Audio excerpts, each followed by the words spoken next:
पंजाब में ना मौलवियों का इम्तिहान शुरू हो गया। ये बड़ा इंटरेस्टिंग इम्तिहान है। पंजाब हुकूमत ने रियासत मुखालिफ बयान देने वाले उलमा के खिलाफ कार्रवाई का फैसला किया है। एजाजिया बंद कर देंगे, जिनको पैसे वैसे जो वजीफ़ा उनको मिलता है वो बंद हो जाएगा। अब मौलवियों का इम्तिहान है। देखिए, एक तो रियासत के बारे में समझ लें कि आइन का आर्टिकल 8 निकाल के आप पढ़ लें, आपको पता चल जाएगा रियासत क्या होती है। कोई इदारा या कोई शख्स रियासत नहीं होता।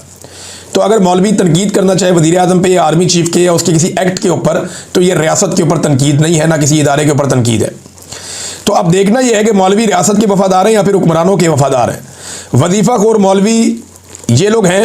देखें ना, इनको समझना पड़ेगा कि जालिम हुक्मरान के सामने कलमा हक कहना, ये मौलवियों ने हमें ज़्यादा बताया ना, ये इस्लाम तो हमें मौलवियों ने पढ़ाया, और ये हदीस है जालिम हुक्मरान के सामने कलमा हक कहना, ये बड़ा अफजल जहाद है।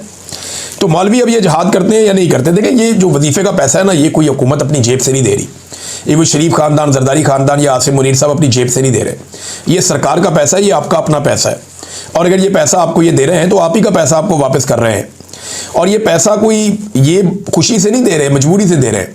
मुरीदके में जब इन्होंने कत्लेआम किया तो मामला दबाने के लिए ये कड़वा घूंट इन्होंने इनको पीना पड़ा, और इस पैसे की आदत डालकर ये मौलवियों को कंट्रोल करना चाहते हैं।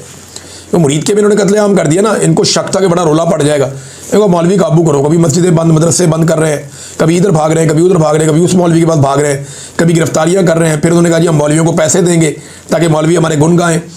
अब वो कह रहे हैं जनाब जो मौलवी हमारे गुन नहीं गाएगा हम उसका वजीफ़ा बंद कर देंगे।